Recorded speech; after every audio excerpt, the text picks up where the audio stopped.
Hi, welcome to Don't Read the Reviews. I'm James. I'm Vicky.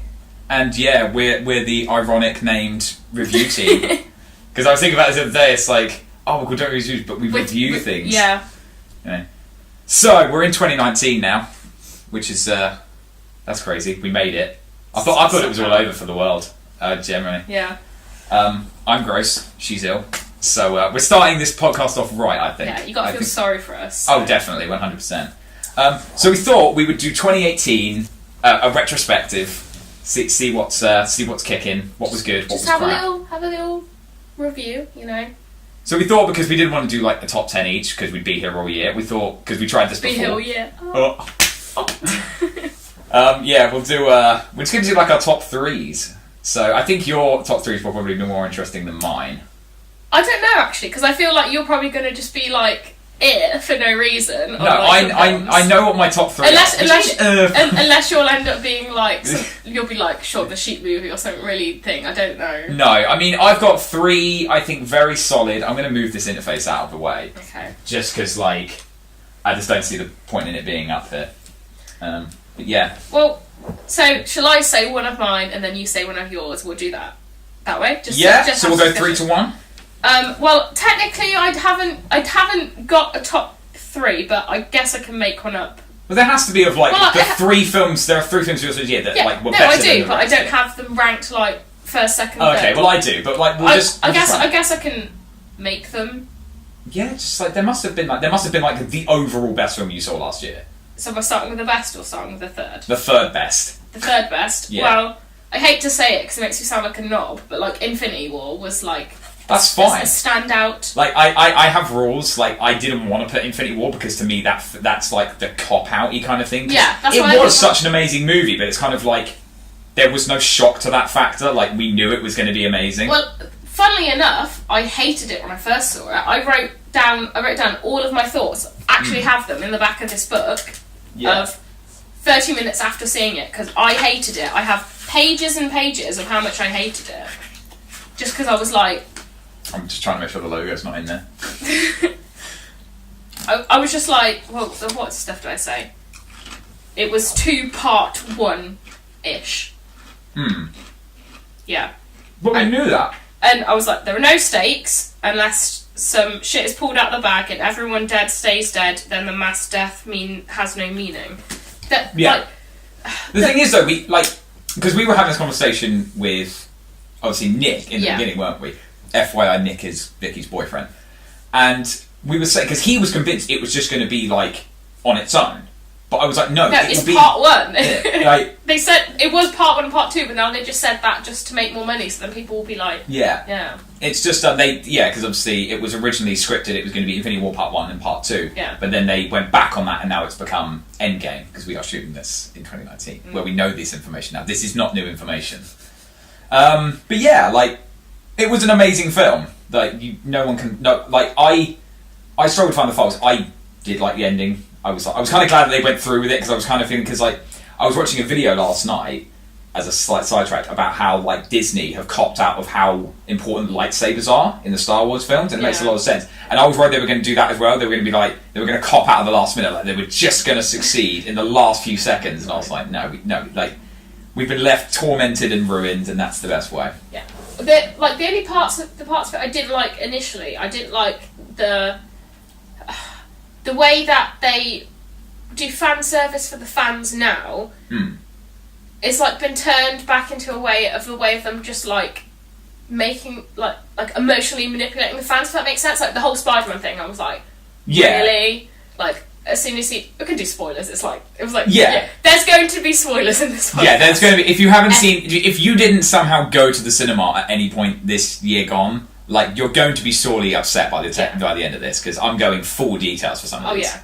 So, like the whole Spider-Man death, I thought was just like they were just like trying to make it like an emotional moment, which made me feel like I didn't care at all because I was like, that's completely like. Manufactured. I know it's a film, it's supposed to be like manufactured, but it didn't make me feel anything, because I was like... Yeah, I mean, it was just... I feel like the whole Spider-Man thing is just a bit, like... I don't know what it is about me. I don't know if it's because, obviously, this is the third Spider-Man I've seen in, like, our generation. Yeah. But I just, like... like, he's an amazing Spider-Man, but I just don't care for him at the moment. I'm going to wait until after Far From Home, because, like, I just feel like he hasn't quite settled in. Because, like, we had time for people. We've had time to get emotional about characters, like, from Guardians and, like, you know, all the other people, because they've been in it for a while. Whereas Spider-Man's just been, I feel like he's just been tapped into the series because, like, people wanted it. Yeah. It's a bit like how this, you know, obviously they've just put the Sam Raimi Spider-Man into the Spider-Man PlayStation 4 thing. But obviously it was only because fans wouldn't stop asking for it. And I feel like that's kind of what they were Spider-Man for the Marvel films. Yeah. It was like, people were like, you have to get him into the Avengers. And then they were like, but we don't have the rights to it. But you have to get him in the Avengers. But do we, though? Yeah, and it's like, but now he's in it. But I'm sure he's going to be fine. I mean, he's got a new film coming out, so chances are he's not dead. But again, and that kind of ruins it. Yeah, that was my problem, because it's like, Black Panther has a film coming out. He had like a... Doctor Strange has a film coming out. Doctor Strange, like, all those people, it was just like, well, obviously they're not going to be... Howard the Duck has a film coming. It doesn't. I think Howard the Duck was safe. Yeah, I know. I don't even think it's confirmed. I think that, it was some fan thing when someone was like, they want Seth Rogen to direct a Howard the Duck film. And I was like, I'd watch it. I mean, I saw Sausage Party, I thought it was good. I like this turned into me shitting on Infinity War when I said it was my top, like, my third film. Yeah, but you're being you're critical of it. Yeah. You liked it. I liked it, and the more I watched it, the more I, like, my problems kind of were, like, easy to forget, kind of. Yeah. Yeah. Makes me excited for Endgame, so, you know. Yeah, I mean, I'm well hyped for Endgame. I think it's definitely going to be what we're going to talk about later. It's definitely going to be in there, I think, for both of us. I think a lot of the films we're excited for next year are two of the ones we think. Yeah. So my third, this was hard because you probably know what my two top films of the year were, because I've been having a lot of conversations with myself about what was better. But I'll start with my third, because I thought those two are one category. Okay. So let's pick another one from another one. What other films did I see? And I actually have no idea of what your film's going to be. I'm excited. Okay, she's excited. So my third favourite film of the year has to go to Bohemian Rhapsody. Oh, really? I just, like, all I saw in the cinema last year was horror films of some degree. And I was just like, I can't just, you know, I don't want to start us off on this thing. And I had to think, well, what films did I see this year that I really enjoyed that weren't horror films? Because, you know, it's just sort of like, they're going to get the bad guys. it's like Avengers in real life. See, I put Bohemian Rhapsody as my second favourite film. Oh, so we can actually just keep leading into this. Actually, no. I'd probably put it as my first, to be honest. Yeah? Yeah. Well, we can talk about it even more later then. Yeah. It was just... We'll just discuss it now. It was fun. Do you know what I mean? Like, because the whole film has a very light-hearted tone. I know it won, like... Okay, so the Golden Globes be last night. Yeah. And Rami Malek walked out with Best Actor. Yeah. And Bohemian Rhapsody walked out with Best Drama. Yeah. This film doesn't feel like a drama at all. No, it's There are dramatic moments in it, because obviously Freddie Mercury's life was fairly dramatic. Yeah. But, like, for the most part, this film, it was just really light-hearted. Obviously, we all love the music. Like, I beg you to find someone that doesn't think Queen are, like, the best thing since sliced bread. Yeah. Like, the casting choice was brilliant. It was just, overall, it was just such a well-made film. Just something about it really, like, resonated with me. Like, I just loved it. Like, I couldn't, like, after I saw it, I've never normally liked something, like, I just couldn't stop thinking about it, and the next day I was like, oh my god. I mean, it pushed me back down the rabbit hole, because obviously, we all know the Queen classics, you know, obviously Bohemian Rhapsody being one. Yeah. And obviously, you know, stuff like Killer Queen. I've just forgotten all the classics since then. They didn't. I will say there was one point about the film I really hated, which is the fact they didn't touch on the fact of the album "It's a Kind of Magic" or "A Kind of Magic." Yeah. Because for me, that is my favourite album, because obviously that's got "It's Kind of Magic" on it, and it's also got "Who Wants to Live Forever" on it, and it's got "1 Year of Love" on it, which are like my three all-time big ones. I suppose. And it was such a pivotal moment, because obviously they even touched a little bit on the whole. They did the theme tune for Flash as well, didn't they? There was like a very small moment. I feel like they could have tacked that in there as well. I think a lot of it was just like the dramatic. Yeah. Like people were like, oh, that didn't really happen. It's like, well, obviously it's a film. It's like obviously it's a biopic. They have to like dramatize some of it, and so it'd be like really boring. I know they have like an exciting life and everything, but some things just aren't interesting. So they're not. Well, that's it. I think the thing is about, like, because people will criticise this, like, to no end, just based on, the years are inaccurate, like, because obviously I think it's like in the film they act like Killer Queen was the first single, but it actually came off the third album. Yeah. And it was all that kind of stuff. It was just sort of like, but that little stuff just doesn't matter. No. Like, it doesn't matter in this grand scale of, like, how good the film was. you know what I mean? It's the same way that, like, you just look at any biopic, do you know what I mean? It's like, there's always some form of, like, exaggeration because you have to make it more interesting because nobody has lived a life that is dramatic as what films are now. Yeah. I mean, except for Freddie Mercury. Because, yeah. I mean, I know that there are some inaccuracies, but it was pretty accurate throughout the whole thing. Do we know when the Blu-ray's coming out? Because I'm excited to see the full Live Aid. Live Aid performance. Yes. Yeah, it's so good. When did the film come out? It was like October, so February, maybe March. I'm excited. I know that they usually like delay DVD and Blu-ray releases for films that were really successful. Because I always found that because it used to be 6 months after it's left the cinema. Oh my god, I remember like that. That's mental. I remember when it used to be like. But I remember where it was literally like I can't remember what film it was, but it was literally in the cinemas and it was on Blu-ray like the week later. Yeah. Like they just had wasted no time in getting it out because Yeah. they knew. I think they knew it was going to. They do it with like shit, like really like shit kind of. Yeah, films that just don't do well, like this thing. But yeah, I just can't really say much about it because like it's just one of those things that you have to see it. It is a see it to believe it kind of thing, like because it was just so well done. I was a little sceptical at first going in. I just didn't know how it was going to go because obviously it is such a big thing to talk about. And I was mainly concerned about the Live Aid thing because I saw obviously the footage of them recording it was leaked about nearly a year before the film came out, and it was kind of like the first thing they shot, wasn't it? I think it was just. I think at first it was basically Rami Malek didn't convince me. There was something about him that just really threw me off, and we acknowledged this during the film. There were moments where it was like he's playing it great, but something about him looks weird. But then there were shots where he had glasses on, and it was like he was Freddie Mercury. Well, I think it was just like you've just got to have some like suspension of disbelief. Like, yeah, and once we let that go, because it was kind of there at the beginning, but then like as you sort of crept through it, it was we were ditching it. Well, I feel like sometimes Freddie Mercury didn't look like Freddie Mercury like in his life anyway, so it's like it was very easy for him to kind of. I still thought bearded Freddie Mercury was my favourite look, and it came just after the moustache. Even like the other members of Queen, I thought, like Peter Beale and I know that me and you for the whole film just couldn't get over the fact that that's Peter Beale. I couldn't believe the guy that played John Deacon was the kid from Jurassic Park either, because that blew my mind when it came out. I can't believe that Mike Myers was in it.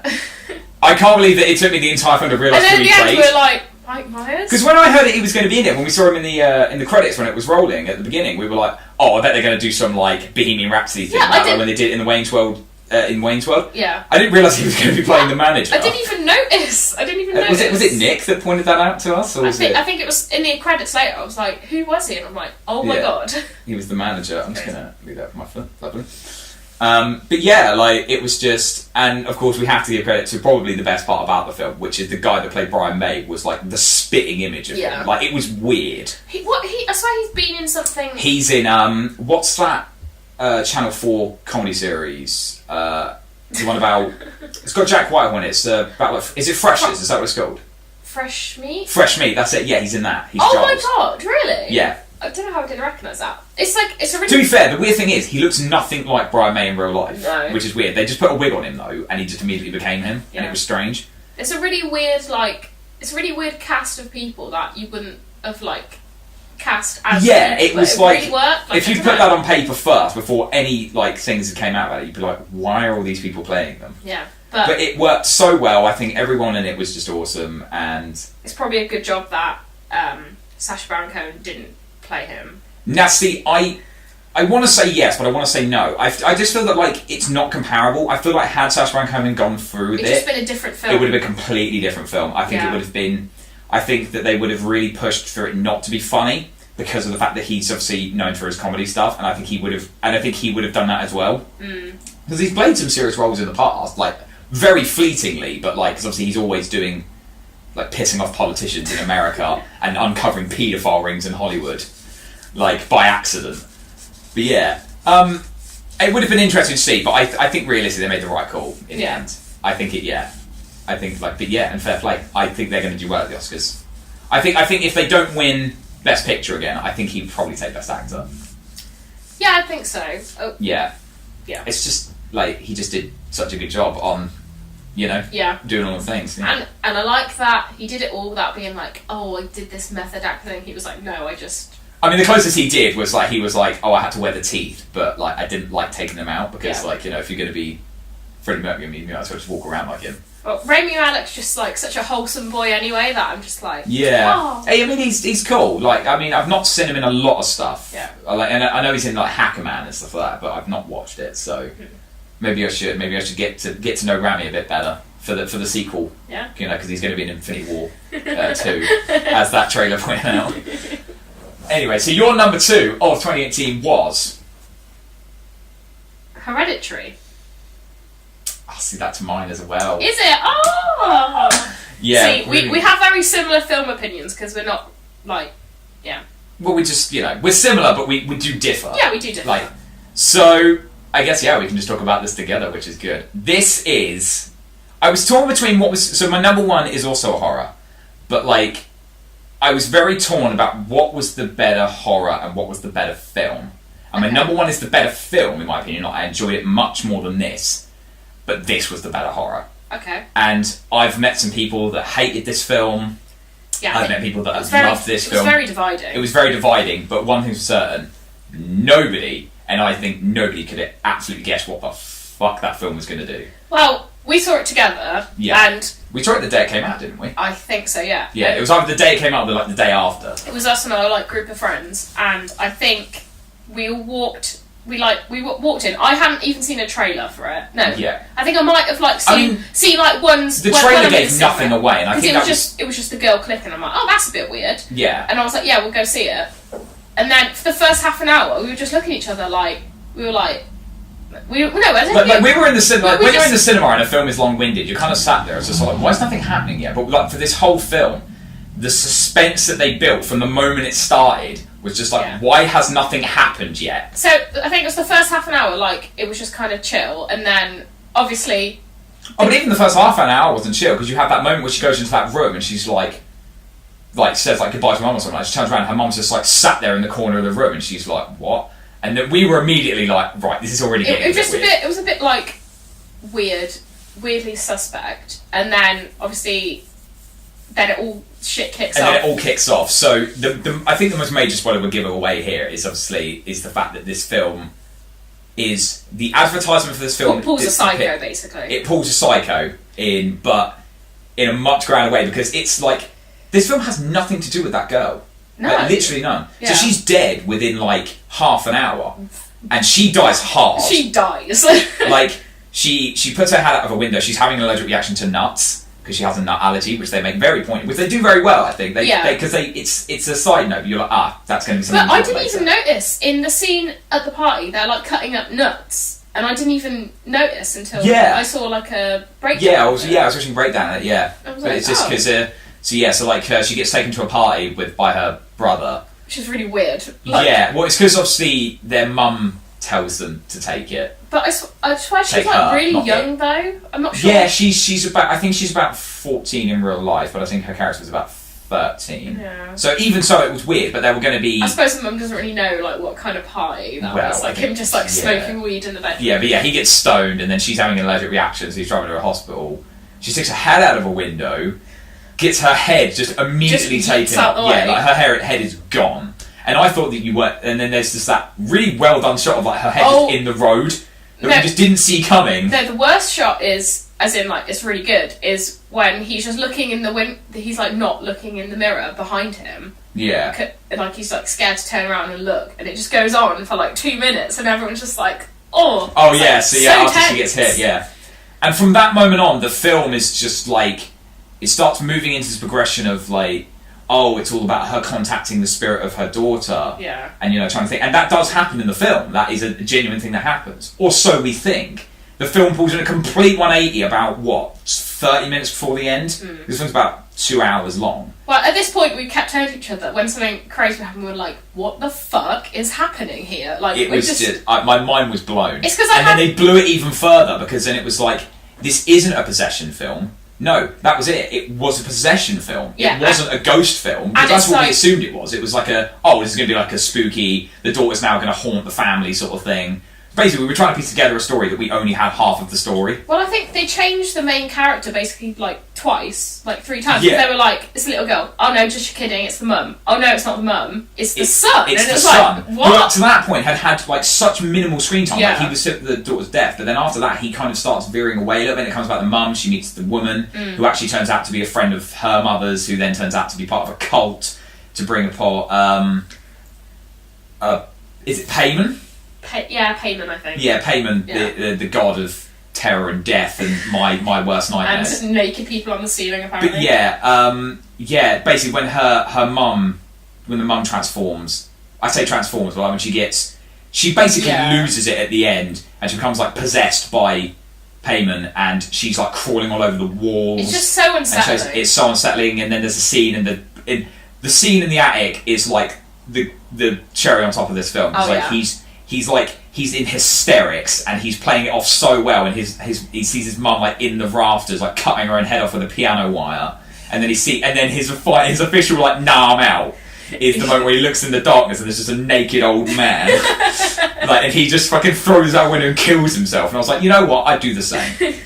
And then but like the whole film was just some thing. I felt worse for the dad. I felt so bad for him. that poor bloke. This whole film, loses his daughter, gets set on fire trying to help his wife, and then his wife was kind of a knob to him anyway, so she's like, she was grieving. Yeah. But that's what it's like though, man. You know, it's all right for the woman to grieve. Man's not allowed to grieve.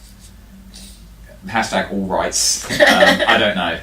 But it was just from the moment it started, I was unsettled, and it's, as a big fan of horror, it takes a lot to like touch me in ways that films just don't anymore. Yeah. But this film like generally stuck with me for days. I've just never had my like expectations just like completely blown out of the water like that. I was expecting nothing. My biggest problem with people's criticism of it is sort of like, what wasn't there to like? Yeah, the film's a bit long-winded, but the payoff is worth it. Yeah, that's the point of it. Is because it's supposed to be. It's so tense that it's fine that it's long-winded because you're just shitting yourself the whole time anyway. It was just another confirmation that Blumhouse are just constantly sitting on gold. Yeah. Like, they'll sign anything, but they just know because they're going to make loads out of it because they can make it amazingly. Like, they are leading the way. Like, originally, I remember it was like New Line were like meant to be the horror kings, but man, Blumhouse have just taken... Yeah. Oh, no, it was New Line, then it was Lionsgate, and now it's going to be Blumhouse. But I think Blumhouse is a subsidiary of Lionsgate. I think so, yeah. Yeah, but even so, like, Blumhouse for the win. The big W every time.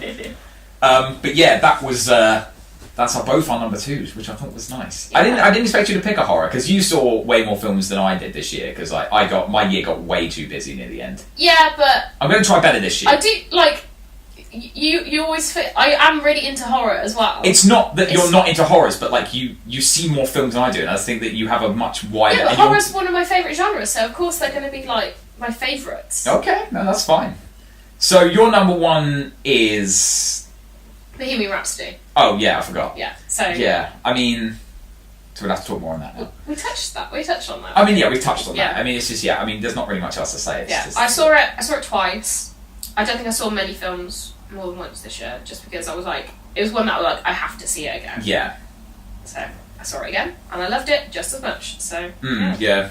I mean, I would have loved to have seen it again. I say it's just like because that was just like a really poor time for me of the year. Yeah. I think that's the real sad thing because like some really great films came out at the end of the year and I just didn't get a chance to go and see them. No. And I feel as that I really need to just sort of get back to getting like an Odeon card and just going whenever I have a free day. Yeah. But I mean, you know what my schedule's like at this time of the year. Yeah. Like I've just got no free time. Yeah. But so I guess we can just go on to my number 1 then. Yeah. And just streamline this whole evening. We're going to not waste any more of your time. So my number 1 film of the year, hands down, Halloween. Yeah, I thought it'd be that. Yeah, like there is literally no way you can fault this. It was the film that we have been realistically we've been waiting for like 40 years. Like, do you know what I mean? It was true to the original in every way that it could have been. Do you know what I mean? It brought back all the original members that it needed to, or could, because obviously the man that played Dr. Loomis had been dead for many years at this point. Yeah. And yeah, like I just loved it. Like it's like it was like 80s slashers set in Monday era, and obviously the 80s slashers is my jam, as you know. But it is just like I don't know. From the moment it started, it was just like I was just in love with it. Like they just got every little detail was just so like well written out and stuff like that. And I just think Jamie Lee Curtis was just so good in it. Like, she was the perfect Laurie Strode that we needed. Because, like, they did Halloween H2O, and obviously she was Laurie Strode in that again.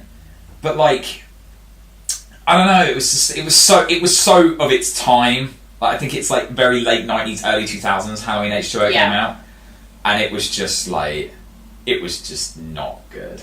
Like, it's fine for its time, but then you sort of look back on it and you're kind of like, it would have been 1998. It was 20 years later. I do like all the touches of, like, how she basically just revolved her life around the fact is like, I'm going to find him and I'm going to fucking kill him. And that was it. It was just this, you know, they didn't sell it as, you know, she's this scared woman that's, you know, like, because clearly she's suffering from, like, PTSD from the whole experience, even, like, 40 years later. But they haven't sold it as, like, you know, the traditional kind of thing for a movie where she's all scared and she's hiding away and stuff like that. Like, she's just like, I'm fucking ready for him.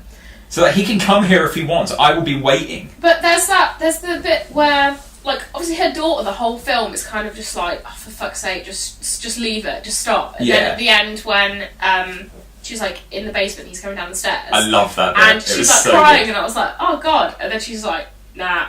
Yeah, it's she's been taught to, like, that Michael is led by terror. Yeah. Like, he can sense it. So she's in the basement with the gun and she's like, I can't do this, I can't do this. And then he comes to the shot, she's like, gotcha. And she just shoots him, and I was like, that was perfect. That was exactly what we needed. And it was cool, do you know what I mean? Like, I mean, I was watching Dead Meat's podcast on this, and they were talking about how this film is, like, it's very empowering to women without being, like, pandering of the fact. No, it's just three cool bitches. Yeah, I say bitches, that's not very empowering, but, like just, like, three, like, really strong women standing at the end. I know there's, like, this weird... And what I love about the film is it's obviously sparked off so many theories about what actually happened, about, because obviously the bus crash that Michael got out with. Yeah. So obviously, like, there are theories that the doctor in it, you know, the weird guy... I will state that was the only bit that I got really a bit unnerved by, which is when the doctor... I can't remember, he had a really weird name. We should have looked this up, really. This is my fault. But yeah, so the doctor in it, who's basically the stand-in Loomis, the Noomis, as he's been nicknamed. Yeah, he basically, like, there's, like, a moment where he puts on the mask when, like, obviously they think Michael's dead, and he's like, and I was like, oh, we're not going to have, like, a... Yeah, that's what I thought. We're not going to have, like, a moment where he's now going to become the killer, is he? Because I was like, I don't want that. I just want Michael... I was hoping that he was going to put the mask on and then be like, I am the power, and then Michael was immediately going to kill him, and it wasn't going to drag out, but his death was just, oof. When he just gets his head just, like, stomped on. Because he's like, speak! Apparently they were going to write it so he did actually say something there, but then they were like, no, let's just leave that. Because obviously they made that mistake in the Rob Zombie's Halloween 2. He says, like, die. The doctor, like, screams, he's like, die! And he looks like a hillbilly. He looks like Rob Zombie in that, and I think that was a very clear thing. But yeah, like, it was just so good. There's that theory about that he crashed the bus, that Laurie crashed the bus. Yeah, there's a theory that at the end, yeah. They reckon that the girl is going to take over and become, like, a killer now, which is stupid and dumb. Why, though? So in Halloween, it's either 4 or 5. It's all about his niece. It's all about Michael Myers' niece. Like, Laurie Strode's, like, not part of this. These are the weird films that they made that had nothing to do with Laurie Strode, really. It's all about Michael Myers' niece, and there's basically a moment in one of them, where basically, like, at the end, it's basically relayed that she's going to become a killer.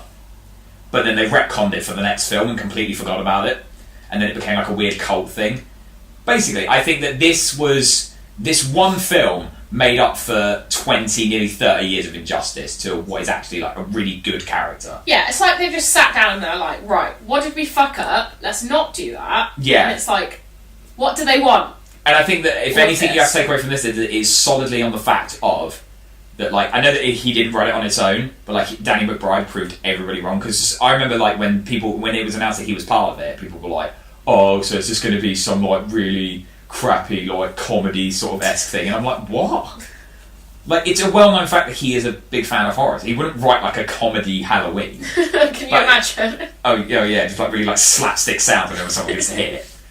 You know what I mean? I mean, because, like, I think if he proved it, like, because obviously I expected him to, I was hoping he was going to be in it, because, like, he's, like, the only good thing about Alien Covenant from, like, however many years. Was that 2016? Was that film? 2017? Yeah, 2017? It was a year. We tried to forget about it. Yeah. Because it was not a good film. And I had Phantom Menace syndrome for a long time about that film, because I was like, no, it was good. I really liked what they did with the Zemo Dead. It was a bad film. I was so bored in Alien Covenant. I know we shouldn't be talking about it because it was like 2 years ago. No, it's fine. I was so unbelievably bored. And that's like from an Alien film, you shouldn't be bored. That doesn't make no. It was so just bad. It was just like, I just don't understand what they were going with. But the one thing that I think sold it was Danny McBride. And I would have loved for them to make another one with him as the lead. I know that goes against the Alien code of the fact that it should be a female lead. But I don't know, he should... I think that if they're going to do another one... Because I know Ridley Scott was like, oh, I could make another one for every year for the next 5 years. And we're like, please don't do that. Please just take 5 years to make a really good one. I'm fine with that. I want him to stay on board because it's his project, because it's his, really. Yeah. But I just but like Danny McBride was the best thing about it, and I just think that he proved a lot of people wrong with Halloween. Yeah. The thing about Halloween as well, it was really well shot, like so many. That long shot. Some of the long shots. Me and you were just like, oh, this is so well done. So good. Did they I don't know. They're just so good. The scene, because there are two really good, like long. There's a the one I'm static thinking shot. Of is the one where he's going into the house. And they follow him out. They follow him he's from the outside. Yeah, I think that took something like 12 takes to get perfect. I can imagine. Yeah. Another one I really liked was it's the one in the window.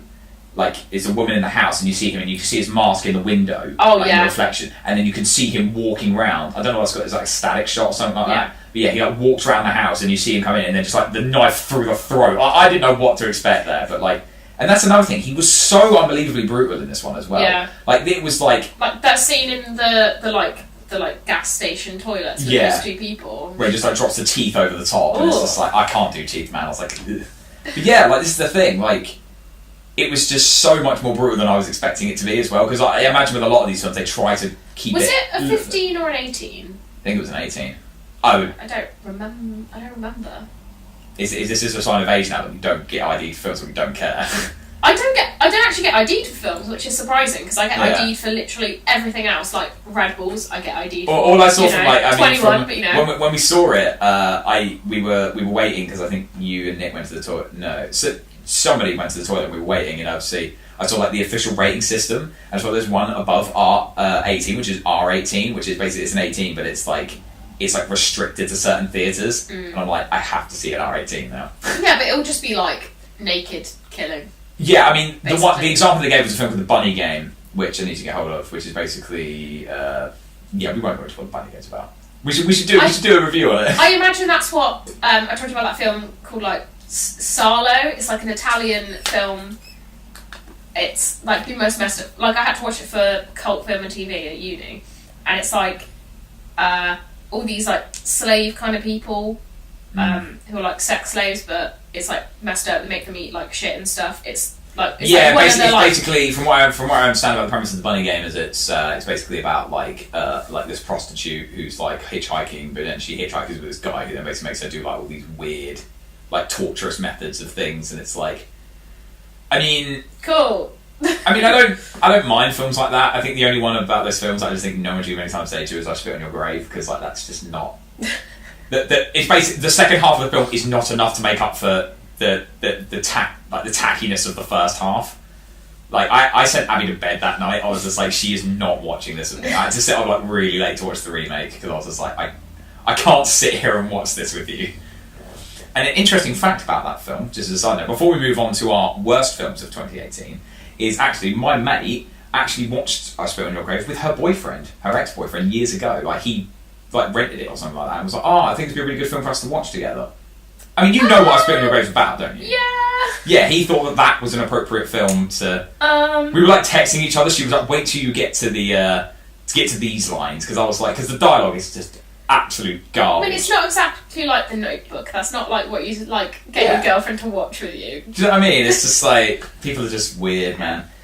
So, the worst of 2018. I may need to double check your book, but I've already got. So we'll just think of just a few films, I think. Now, I was going to lead with one, but because we're planning on doing an episode of this show where I am just going to grill it to within an inch of its life. Yeah. Like, I'm not going to put Ready Player One on this film. Also on the fact that I didn't see it in the cinemas. Oh yeah, we watched it here, didn't we? Yeah, we watched it here because obviously I missed it in the cinemas because I was busy around that time of year, and I then started reading the book, and then I watched the film, and I think that really tainted my views. I have. So why don't you lead it? I have a kind of one that you're not going to agree with. That's fine. But I don't have any backup for it. I just really didn't like it. That's fine. So Isle of Dogs, I thought it was shit. Like That's fine. I just did not like it. I completely forgot about that film. That was this year as well. I mean, crazy. it wasn't one of my favourite films, but I really enjoyed it. I mean, I really liked it. I thought it was funny. I don't think I like Wes Anderson, right? Yeah. I don't think his films are for This is the first film I think by him that I thought I really enjoyed. Like, I mean, I've seen some of the others. I've seen the one with the kids in like a tent or something. What's it called? Oh. I don't know what it's called. We do like films, we swear. Yeah, it's we're just like forgetful. Yeah. It's like we don't plan on talking about these things. Yeah. So I just really didn't like it. I sit. The thing with me, I'll go and see like really bad films. I know are going to be bad, but we see it like Rampage, which that's not my worst because I actually really enjoyed Rampage. It was a fun experience, even though it wasn't a very good film. Sure. But then Skyscraper. Did you see Skyscraper with us? I don't give Dwayne Johnson the time of day. Oh my god, it was the most unbelievable film. It was shit. I know that there's... I know about the duct tape on the hands to climb up the building. Yeah, like... And I know he uses his leg as like a hook or something like that. He has one leg, and but he runs like a normal person. Yeah, he's fine. And then he climbs up a crane. The premise of the film is there's the tallest skyscraper in the world. Oh, funny enough, it's called Skyscraper. And his... What? Keep going. Or if you go on not this quick. And his family live in there because he's like an architect or something similar to an architect. And then he, there's like I think it's like an insurance job or something to burn down the building. I don't really remember. It's like not that important. And then the building's set on fire. His family's in there, so he has to go in and get them. And he jumps from a crane. I think everyone's seen like the poster where it's like they calculate the trajectory and he would not have made it. So he jumps in and like I think a couple of times he has to like he's on the outside of the building like you said he puts duct tape around his hands and climbs along the building, and then it's just the most ridiculous film ever. It's just one of those where one of those characters that is just talks exposition. Yeah. I'm pretty sure there was someone in there that'd be like, aha, so now we do this. It was just awful. The Rock is making that bare dollar though, so but he'll do anything. Like, no faults to him for making his money. Yeah. But like, when people are like, he's a really good actor, he's not. No. He has played the same character in everything he's ever been in. Yeah, he's like... The most out there performance he was ever in, I think, was probably The Game Plan, which is the one where he plays the footballer and his daughter shows up after, because he didn't know he had a daughter, and then he becomes like a dad to her and stuff like that. I mean, that's still very much the Rock of like being a dad. Yeah, but like, you know, it was kind of a bit... The same with that Super. You know what I mean? It's like name 4 films where he's a dad, because you can. Yeah. It's just, he's part of the worst franchise probably going at the moment, you know, which is obviously the Fast and Furious films, which, like, you know, which is sad, man, because I love the first 3. Like, I genuinely, like, really enjoy those first 3, because there was actually, like, a point to them, and they weren't so far-fetched that, like, it was, like... Oh, what's the one where they like, parachute the cars I think that's 7. I think that was the last one with Paul Walker. Oh, my God. That's just, like, stupid. It's just, But I have to give the worst film that I think I saw in cinemas this year. And it hurts me to do it. Okay. Because it comes from a very long lineage of films that I bestow very close to my heart. Is it The Nun? It is The Nun. I didn't see it. Oh, mate. You know it's bad. You know it's bad, but even Phantom Menace syndrome can't save you. See, I thought you liked... When you originally saw it, you were like, it was okay. Yeah. That's what I mean. Like when Phantom Menace syndrome can't save you. For those of you who don't understand, we'll put it as we'll put like some little text up. But basically, Phantom Menace syndrome is like when you see a movie that, and basically like you convinced yourself that it was good, in spite of the fact that you're very aware that it wasn't. Because that was obviously because it was basically on like, you know, when the Phantom Menace came out years ago, and everyone was like, yeah, it was really good. But obviously I just think of that guy who got a Jar Jar tattoo and they saw the film and was like, what the fuck? I just got that trailer made people cry. Oh, Do you know what I mean? That's how wild people were for this film. But yeah, I wanted to love The Nun. The Conjuring 2 is still in this generation, it's like one of the greatest horror films ever made. Like, both The Conjurings are. Yeah. They're always so well done, and do you know what I mean? For a horror film where no one dies, they're just so brilliantly put together. Yeah. And Valak was unbelievably terrifying in Conjuring 2. I remember watching that. I'd been awake for like 40 hours. Like, as I come back from download, probably not, maybe about 30 hours. I can't remember exactly. It was all very hazy. But yeah, I went to see it with my mate, and it was just mortifying. Like, because this is the thing, because no one ever knows whether they call Valak a he or a she, because the nuns are predominantly she, but Valak is a he demon. Yeah. But yeah, well, genderless, I think. But anyway, yeah, but Valak was... Did you just assume... I did assume Valak's gender, yeah. My bad, Valak. Yeah, like, it was just mortifying. The whole film was just terrifying. And The Nun was just... Oh, like, this is all that horror is. It's a couple of jump scares and stuff like that. And it was just so piss poorly put together. The ending feels incredibly tacked on. Mm. And it's just like... It went from being this kind of like, oh, spooky, kind of, you know, eerie sort of thing. That's another point. Up until the final moment, the nun never approaches them. She's always seen in like back shots of like coming up hallways. You're like, oh, here we go, someone's going to have it now. Yeah. Do you know what I mean? But no one does. Just disappears. And I'm like, why are you doing this? You keep building suspension and then you keep losing it because you keep cutting back to day. And I feel bad because it was really well cast. Obviously, I don't even know who's in it. I don't. Tessa Farmiga. Have you ever watched American Horror Story? Yeah, which... She plays the girl. So, you've seen season 1, right? Yeah. She plays Violet. Is that her name? Okay. Yeah. Yeah, her. Yeah. But she's actually the sister of Vera Farmiga, who plays Lorraine Warren. That's it, Lorraine really? Warren in The Conjuring. Yeah, that's her actual real life sister. So, I assume it's like a whole... Like James Wan's got his little career. Yeah, he's got this idea. There's rumours. I think the theory is that they're going to make Tess Farmiga's character like I think he's meant to be like the mother or arm or something like that. Okay. Of like Vera Farmiga's character. No one really knows where they're going with it. And to be fair, considering how bad this film was, they shouldn't go anywhere with it. They're planning on making a second one. Why? Because this film ends. This film literally ends, and it careens itself straight into like the first Conjuring, because there's a scene in the first Conjuring where they're showing the possession of a guy called Philippe, who is like, it's like in this talk they're doing, it shows footage of it, and it's like where Lorraine Warren first got attacked and her first contact with Valak was. But obviously Philippe is one of the characters in The Nun. You meet him. So you already know his fate. You already know his fate. You already know what happens to him and this sort of thing, so where are they going to take the second one? But yeah, the casting was good and people were good in it. Like, Tess Farmiga was good in it, and I can never remember the name of the guy that played the main father in it, but he was really good. But it was just, yeah, the whole film was just really disappointing. I was really heartbroken. It was just, I wanted it to be so good. I saw it for my birthday as well. Like, that's what I did for my birthday. I went and saw The Nun. But it was just like, yeah, there just wasn't enough substance. It was just, yay, look, here's The Nun. Here's a scary bit. And the thing, it's just, yeah, they had all the source material to make a really, really good film, but like, they didn't do anything with it. We will have a podcast about like talking about modern horror, like what they do wrong and what they do right. But it is when they just, were there like jump scares in it? Like, ish. See, I feel like it's just a cop out and they think, oh, just put loads of jump scares in it and then that makes a scary film. Yeah. It's like, well, no, not really.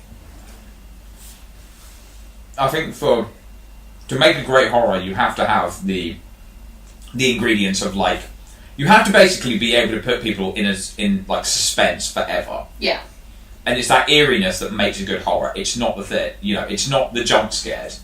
It's like one of the greatest horrors of all time, The Thing. It's not the fact that the film is scary by default. It's because there's this horrific sense of the unknown. Do you know what I mean? Who is actually the bad guy?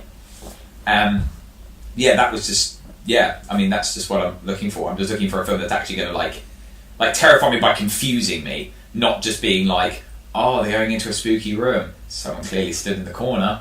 I wonder what's going to happen. Oh, she jumps out. Well done. So looking forward into 2019. Looking forward into 19. I am going to stop you right there, and I'm not even going to finish my sausage roll. Right, I need to talk about Us. I haven't seen the trailer. Not me and you.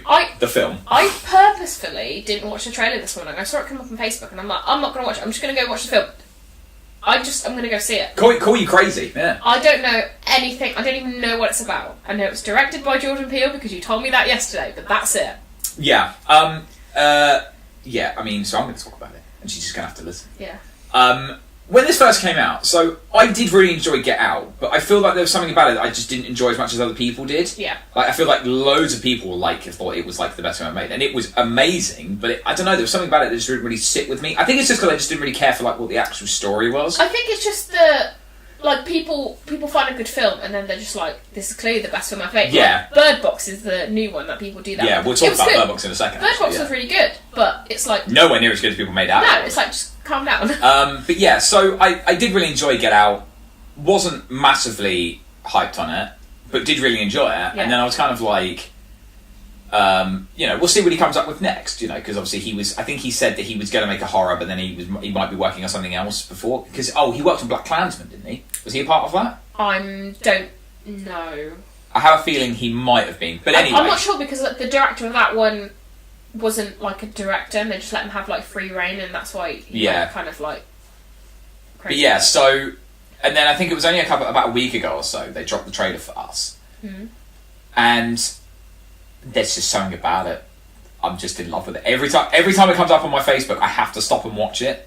Like, they've done this really cool thing. They've taken like a really classic like song that we want. I think the song's literally called 5 on it. Mm. But like they've put like this really weird, like creepy orchestral piece with it thing. But basically, it's all about what we know so far about it anyway. Because obviously we all know. Might just throw a curveball. Yeah, there'll probably be a curveball in it at some point. It's basically about this family who basically begin to be terrorised by themselves. I think we were talking about the Uncanny Valley. Oh yeah. It's like it's them, but it's not them. Okay. And it just, I don't know. There's something about it that just looks like just so good. Wilson Duke's in it, obviously M'Baku from Black Panther, and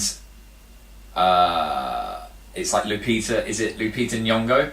Yeah, she's in it as well. Yeah. So that's 2 people from Black Panther that are in it. Yeah. So I'm assuming Jordan Peele saw Black Panther was like, they'll do. Just grab those guys, because obviously, yeah. And then I want to say I really recognised her daughter in it as well, but I wouldn't have enough. I don't have enough material to comment on it.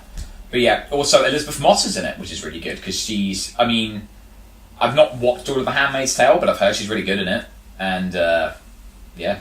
That's all I've really got. I say they've not given away much about it. When's it out? March, I think March 19th, something like that. I'll have to go see it. I'll have to schedule a little evening. So, there's a lot of like remakes of like childhood classic films coming out this year, as well as like sequels and stuff. Oh yeah, man. So what do you think of that? What do I think of that? So we've got Dumbo, Aladdin, Lion King, and a sequel. We've got Toy Story 4. Okay, I think Aladdin makes sense. Aladdin is a man. This is important for what I'm about to say. I agree. Aladdin is a man. He is a man. He interacts with other humans. He's a human with other human characters. Yeah, so I agree with that. I think that, at the end of the day, Aladdin is one of these things like, its only real adaptations past the Disney classic are awful pantos that washed up soap stars end up in. Yeah. I mean, we can't ignore the fact that in Aladdin, instead of hiring people of colour for extras, they just blacked up some white people. Yep, that was the thing that happened. So, wishy-washy. But yeah, where my problem comes in is... The Lion King is it's an animated film, it's not a live-action film. Why are people saying, oh yeah, it's a live-action film? They got away with it with The Jungle Book, because obviously Mowgli is a human. Yeah. And there are other humans in the film, because obviously, he finds the villagers, doesn't he? Yeah. Yeah, like Lion King, I just don't get it. And what really sort of, really blows my mind is that James L. Jones is in it again. Yeah. I get it, because if you can have anyone, have James L. Jones. But obviously he was Mufasa originally. So why is this film even being made? I mean, it's very clearly, I know that everyone's sort of, because we've had a conversation a few times, everyone just thinks I just bash Disney for the sake of it. But it's just they don't care about what they put out anymore. They're literally just making it for the money. Yeah. Star Wars is in the toilet. I think after Endgame, it's over for Marvel as well. Yeah. Because like what have they announced that it like looks even remotely interesting? So they're gonna get rid of Robert Downey Jr., who's like the big money maker. Chris Evans is going. Chris Evans is staying, isn't he? Because obviously they revamped his character. Hemsworth is staying, but like, it's just like Iron Man and Captain America, who are the Avengers, like for real. I mean, they're going to start. Obviously, they're then going to lead into the new Avengers. Yeah, but people like the general audience don't care. Like, yeah, I know, but it's so like it's just, I mean, like we're sort of criticising this thought that we're not planning on. It's not that we're not going to see them, but we're not going to rush to the cinema and see them on the first night they get released. Because what would be the point? Because we just don't care for the content. Yeah. But that's it. But at the end of the day, it's like Disney don't care. Do you know what I mean? Like, these are the same people that are planning on making. They've got plans to make an Obi-Wan story film, which is the only thing we ever wanted. But they're not going to get Ewan McGregor. So what's the point? So what's the point? Yeah. Like, he's the perfect age to do it. Like, just do it. He's even said, "I want to do it," but they're like, apparently they just haven't even called him. Apparently they've contacted Liam Neeson to be in it, but he's like, "Why am I in it?" But yeah, I just don't know. Toy Story 4, not needed, but from what I understand, it's going to be really good. Real emotional. I think this is going to be the actual official last goodbye. Yeah, because the way that Tom Hanks and Tim Allen have spoken about it, basically being like, I think it was Tom Hanks couldn't look at the crew while he was shooting his lines because he just couldn't. Yeah. I think Tim Allen cried in the booth when he finished because he was like, yeah. So I think this is going to be the last goodbye. I don't know what's going to happen. Yeah, it's gonna be real sad because it's gonna be like, I don't know if the kids will be crying in the cinema or it's just gonna be all the adults crying in the cinema. I think it'll be both. I think the thing is like I know that we have these sort of reserved sort of feelings about them making a new Toy Story, but I think realistically we know that no matter what they do, we're gonna love it because it's I think it's the only film that Pixar could continue to make without getting wrong. Because Pixar have a pretty good track record. The only film that they've really put out that was considered really bad was Cars 2. Everything else is sort of like The Good Dinosaur. I liked The Good Dinosaur. There was Cars 3, wasn't there? There was a Cars 3, but apparently Cars 3 was really good.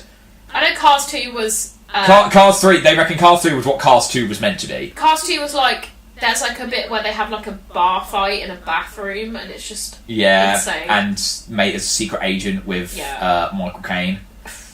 Do you know what I mean? It just blows my mind. I liked The Good Dinosaur though. It's a very cliche... It's just boring. It's cliche, but like it was just really cute. And that's what Pixar do well. They just they just pull the heartstrings you didn't know you had. But I feel like I'm not as on the Pixar bandwagon as a lot of people are. Like, I don't really like Monsters Inc. I don't like Up. I don't like Bug's Life.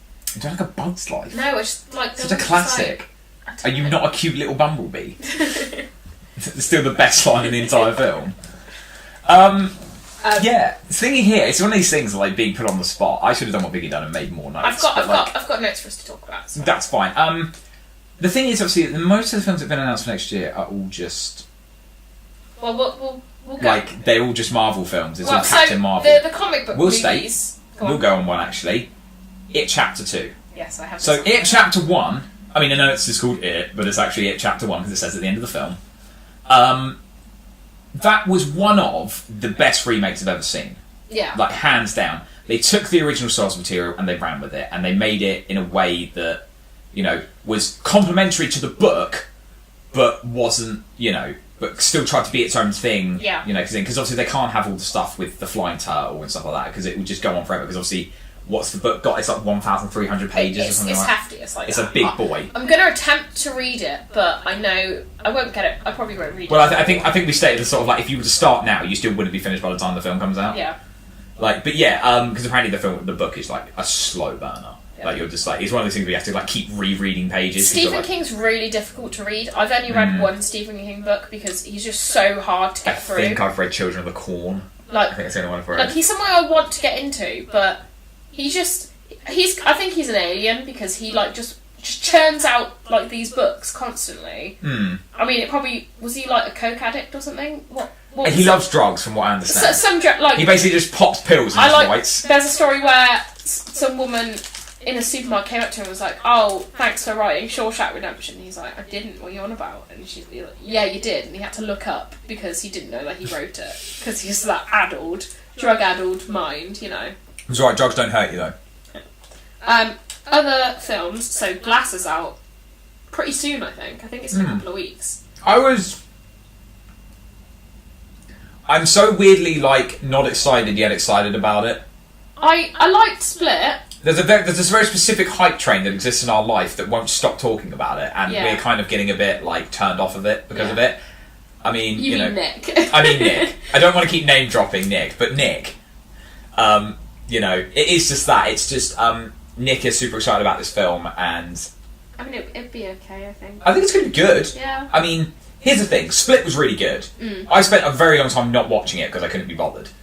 And then I finally watched it, and because obviously Nick was like, oh no, it makes sense for later. I was like, what? And he was like, oh, it's all a tie-in. I was like, oh cool. So everyone saw how much money Marvel was making, so now everyone's cashing in, and I'm like, wicked. The thing is about Unbreakable. Unbreakable's a good film for its time. But it's a weird film to have made a sequel for, don't you think? Like, out of everything. Or a side movie, because it's not technically a sequel. But I think it's going to be good. I mean, you've got a good cast. I mean, James McAvoy, Bruce Willis, Samuel Jackson. Like, that's a hard cast to go wrong with. And also, Sarah Paulson's in it. Yeah. And she's really good in everything she's in. But yeah, I wonder where it goes from here. Because that's the sort of, like... I'm just wondering what the actual film plot is going to be. From what it seems like from the trailer... it's going to be Glass is going to manipulate the Beast into fighting Bruce Willis' character. I can't remember. Is it Henry? Is the main character? I can't remember. Yeah. But yeah, like I just feel that it's just going to be a very superhero movie in a non-superhero setting, and it's really interesting to see if that actually works or not. Yeah. But yeah, that's my take on it. I'm excited for it, but like I'm not like scratching at my seat to get to it. You know. Speaking of bad horror films, so Happy Death Day to You is coming out, which I had no idea was going to be a thing until the trailer. I was like, what the fuck? Yeah, no, neither did I, and I'm pretty up to date with a lot of them. I was really confused though, because this trailer was playing, and it was obviously like the original thing, and I was just like, I don't understand. Yeah. Because I think Happy Death Day actually did surprise me. Was that last year or the year before? Last year. Like, it actually did surprise me. No, it'd be the year before now, won't it? Because I did really like it. It was like, because I was expecting like a proper horror film, but it was kind of like Mean Girls with knives, but it worked. But a sequel, I don't understand. No, I don't think a sequel is needed. But now I kind of have to go see it. We're getting one. Yeah. And yeah, I just don't really know.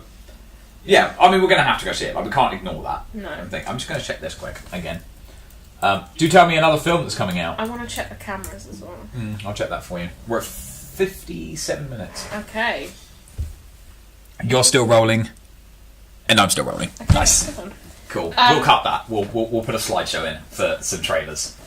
So all the comic book films coming out, I can only find 4 that I know that we'll probably be kind of interested in. Mm-hmm. So, Captain Marvel's out in like a month, 2 months, I think. March, I think. I think so. Yeah. I feel like it's like Wonder Woman and Captain America had a baby. I mean, yeah, that is pretty much Captain Marvel. Yeah. So, Brie Larson, I think, is going to really own this. I think out of all the Marvel films, I would like to say I'm not a Marvel phobe. I do actually really like Marvel films. I'm just sick of how many there are. Like, it's too much to keep up with now. Yeah. But she's going to do a really good job. She's another one of these, like, glow-up actresses, or actors, whatever you say. Because obviously she was only in, like, bit parts or stuff like that. I mean, the most famous thing before her breakout was obviously 21 Jump Street, which isn't exactly, like, the most biggest credential you want to put on your film resume, do you know what I mean? But then she was in Room. Did you ever see Room? No. Like, she is phenomenal in it. Like, and yeah, like, I just think after that she proved that, like, she can actually act. I know Captain Marvel's going to be really important in... It's going to be really important what happens in Endgame. Yeah, like, I assume it's going to lead on somehow, like... Yeah, you're going to find out where she's been this entire time, because obviously that's what everyone's big complaint is. Where's she been this entire time? Like, I'm sure she's busy. Like, leave her alone. Look. She's got a phone on, it's fine. Yeah, like... look. Yeah, she's got a pager. Shoot, gotta run. But yeah, I mean, there's that one. Avengers Endgame, we'll have an entire podcast talking about that when it comes out. There will be a special edition with friends maybe even, like... costumes. It's not going to be costumes. I'm not. I'll wear my Captain America dress anyway. I am going to be that guy that was in one shot at the back, running away from the terror. That's my character. They always go. No, it's always like. Yeah. Far From Home. We kind of touched on that. Yeah. What I forgot about that Joker film's coming out this year. Yeah, like it's really weird. There's not been any. There was hype, and now there's no hype. There was that so one, waiting for the hype. There was the one set photo of like on the like subway. I think it was. I don't know if you saw them. I've seen all the photos. I've seen all the little bits of footage. I'm very invested in it. I think it's going to be really interesting because, like, I mean, I'm a little bit miffed because apparently they're reshooting the alleyway scene again. Okay. Which only adds to the number of, like, so we're going to get to see Bruce's parents die again. Again, you know. Like wicked. I mean, that is the most remade scene in history. I think there's been 47 iterations of watching Bruce's parents die. I don't know why films are like that's what I was glad in Spider-Man that we haven't had to watch Uncle Ben die because like I'm just sick of it. Saying that though, apparently it might be in Far From Home. There are rumours that apparently... I don't mind if there's like a tiny flashback, but like we know how we become Spider-Man. Yeah. He's like we know how Batman becomes Batman. It's fine. Yeah, we don't. But apparently we don't need it. need to know anymore. It's just it's wild. But yeah, I think Joaquin Phoenix is going to be. Joaquin. I used to say it's like Jacquin. Jacquin. But like I think it's Joaquin. I've not really seen him in much apart from Her. Did you ever watch that? I did see Her. He was in Gladiator. Yeah. He plays, I think it's Commodus, and he's a prick in it. I think it would definitely be interesting. I think he's going to be really good. He's a really good actor. Yeah. And, like, he really sells his roles, and I think he's going to be really good as a Joker, and it's just, I mean, I love DC, but any win's a win at this point. We've got to get back on track. I mean, the sad thing is that I would love to have commented on Aquaman because I really want to see it. Yeah, but I didn't see it. We didn't see it. We were awful at this end of the year. But to be fair, Christmas gets in the way, doesn't it? I don't know how people do it because I didn't even see Into the Spider-Verse, and I really wanted to. It's probably still out. I have no money. New Year's was like last Tuesday. I'm broke. I can't help that. Okay. I don't get paid again until next week. I don't either. Don't worry. I don't get paid until the 25th. Yeah, like I'll be fine. I will see it at some point, and we can do a whole thing about it. Yeah. Some other ones to mention: Detective Pikachu comes out this year. Oh, look, they didn't hire... I don't understand. Look, they didn't hire Danny DeVito, so I don't care. Right? No. There was a petition, and it got all the signatures it needed to have Danny DeVito voice Pikachu, Detective Pikachu, because obviously Detective Pikachu is not Pikachu. Yeah. It's like a whole different thing. I don't get it, because I'm literally... Yeah, I don't know enough about it to sort of comment on it really, but like basically, from what I understand, Detective Pikachu is not Pikachu. It's a completely separate Pokemon with a completely separate sort of like ideal. Weird. Yeah. I don't understand. I just don't understand why they picked Ryan Reynolds. Ryan Reynolds is amazing as Deadpool and stuff like that, but that's clearly what they want. Because he's so likeable that everyone likes him, that they'd be like, oh, he can... Yeah, but everyone loves Danny DeVito. He's a wholesome boy. I know, but... And he would have been perfect. Like, can you just imagine him being like Pikachu? It would have been perfect. I'm sure someone will do a whole re-edit. Yeah. You know, like how they... What was it? Like, was that this year that when people did that re-edit of, like, The Last Jedi and they took out all the... I think it was all the women in it or something like that. I don't know. No, they took out all the men in it and then it only came up to, like, there's only 12 minutes of footage that doesn't involve men and it was like... Okay. The new Men in Black comes out as well. Yeah, don't care. Do you not? Because I think it'll be okay. Well, the last one wasn't very good. Yeah, but it's like new. It's like Chris Hemsworth and Tessa Thompson, and they're like good. Yeah, but like no. I saw the trailer for it and I was just like, I don't care. Just call me a cynic, but like I think that there are some things that just should be left alone, and I think that at this point that like the noticeable side, it could still be really good and I could be wrong, but I'm happy to admit that when it happens. It's funny you say that because Episode 9 comes out this year too. I completely forgot. At this point, I've just forgotten about Star Wars. I can't believe. So well, here's the thing.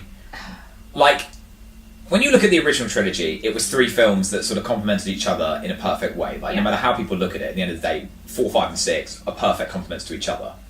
And then you jump yourself back to the prequel trilogy. Now, the first one, it's alright. I quite like it because it was one of the first ones I ever properly saw. So obviously, you know, of my time anyway. I existed when that came out, whereas I didn't exist when 4, 5, and 6 did. So I hold a special spot. Plus, that lightsaber duel at the end is excellent. It's like one of the best. It's the second best one, I think, in history. Then they released that garbage, like the worst thing one of the worst films I've ever seen, which is Attack of the Clones, and that was bad, and people were hurt. But then they made Revenge of the Sith, which was actually an incredible film. Granted, dialogue's a bit clunky, but cinematography-wise, like it was just perfect in every other way, in my opinion. And it is one of the best Star Wars films. And then it's because you're not a fan of the new ones, are you? No. But that's because, as I was talking earlier about the whole, like, they've copped out on the lightsaber thing, which I didn't notice until this guy pointed it out. But it's like, if you think about it, right? Someone gets hit with a lightsaber in the old films, what happens? They lose arms. In this, what? They get scratches.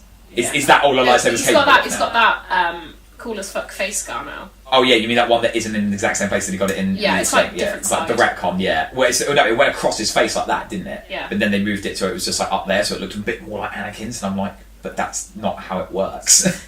He was cut there, so therefore his cut should be there. I don't like The Force Awakens because it's just A New Hope.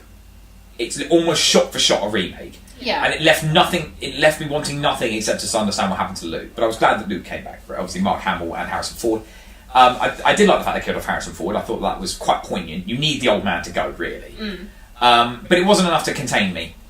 And then they made Rogue One, which was a crappy film for the first half, then got really good in the last half, and then that final moments with Darth Vader was excellent. But again, it's that classic case of, we're going to make a film without Siths or Jedis, and it's going to be awesome, and you're all going to love it. I'm going to prove to you can do it without Jedis or Siths, but they clearly can't. And then they made The Last Jedi, which I didn't hate, but I didn't love either. You liked it more than Force Awakens? I liked it more than Force Awakens because at least they did their own thing with it. Yeah, see, that was a lot of people's the thing that annoyed me is that, like you said, Force Awakens was too much like A New Hope. They're like, you're just making the same film again. And then those same people saw The Last Jedi and they're like, well, this isn't Star Wars. It's completely different to all the other films. It's like, what do you want? Like, you have to pick a middle ground. Yeah, you have to. I will say this. We could probably watch it after this. This guy's video, right? He shows you the choreography for the fight scene in the throne room, which is considered to be one of the best things about The Last Jedi. I didn't realise how bad it was. Like, the choreography is absolutely dreadful. But yeah, like, but the thing is, like, now J.J. Abrams is back on board, because this is the thing, J.J. Abrams set something up ready for Episode 8, and Rian Johnson just retconned everything and changed it. So now that J.J. Abrams is coming back for Episode 9, which is what also annoys me, is like, could they not just keep with one person for the entire thing? Like, why didn't he just make 8 as well? He's busy. Yeah, but when you sign up for something like Star Wars, you have to sort of kind of clear your schedule a bit, do you know what I mean? Yeah. That's a bit like Chris Evans. He's got all the stars at the minute, hasn't he? Do you know what I mean? But that's a bit like, Chris Evans sort of doing like, Infinity War and be like, no, I'm too busy to do Endgame, man, you just have to do it without me. It's sort of like, that's not how it works. You're part of the story, you have to be in it now. But yeah, I have hope in, Is it A New Hope? There's nothing new about this hope. I do, I hold hope. Like Solo was this year? I would like to add, last year, I would like to add another film to one of the worst films of 2018, and also one of the worst films in history. Solo. I don't remember anything about it. So I think that says that sums up the entire film in a nutshell. It was just, as to quote, it was just fucking shit. Like, it was questions we didn't care about a character that we don't care about. Like, we like the fact that Han Solo is a rugged, cool rebel. Yeah. And they've made him look like a fucking bitch. Like, this whole time the reason that he's so cold and distant is because basically he fancied a girl and she didn't want him. Oh, cool. Oh, wow. Fucking awesome. Well, now he's in the friend zone. Literally, that's it. Han Solo's in the friend zone. Also, how'd you get your name? A passing comment. So what's your name? Han. Han what? Just Han. Okay, Han Solo. That's the scene. One of the most, important characters of the entire series, and that was how we found out who he was. It just sucked. And also, again, the whole, we can make a film without Jedi or Sith. Really? So you just stuffed Darth Maul in there at the end just for what? Yeah. Sort of a bit of I don't even know what that's about. Like, are they even going to do these, spin-off films anymore? I think there's still a plan to do the Obi-Wan one, as we mentioned earlier. But I don't think there's any plans to do, I really hope they don't do the one about Boba Fett. I literally don't give a shit. Oh, that's something, it's just one of those characters that everyone decides to, hone in on for no reason. He's barely in it. I think in the entire series, I think in the entire original series, he has something like 15 minutes of screen time. Yeah, it's nothing. Like, how is that enough to dictate whether or not a character is good or not? But yeah, but I do hold out hope for episode 9. I think that now that they have officially cemented Kylo Ren, because that was my problem. Kylo Ren wasn't a bad guy. He was conflicted. He was kind of thing. It was basically what the story of Anakin was, but worsely put together. Because the story of Anakin takes place over 6 films. You know? Yeah. But if you look at the original trilogy, it was just he was a bad guy, and then you realise at the end that there might actually be some good in him, and that was how it was sold. And then you look back, but then you tack on the prequels, and you've got this tragic hero, you know, who was this great man, lost his love, turned to the dark side, gets his redemption in the end. Kylo Ren is just, I want to be bad because my granddad was. I hate my parents. Yeah, literally, like emo Kylo Ren, like that's where a character exists for a reason. Yeah. But they cement him as a bad guy now. Like he's killed his master, hated that as well. Like. Oh, you're going to find out everything about Snoke. Find out nothing. Yeah. Literally, he dies. He's dead now. He's dead. I mean, what is that going to be the big twist in episode 9? Is he actually going to be alive? Is this all going to be a big ploy? I think possibly. Is Kylo Ren actually Snoke? I think possibly there might be some more Snoke. Yeah, I hope so, because I actually liked Snoke a little bit. I thought he was interesting, because I wanted to know who he was. Yeah. Because, like, everyone was like, oh, we're going to find out who he is, like, in episode 8, and we found out, like, nothing. It's like the raised parents thing has to be. I assume they're going to go back on that because they're like.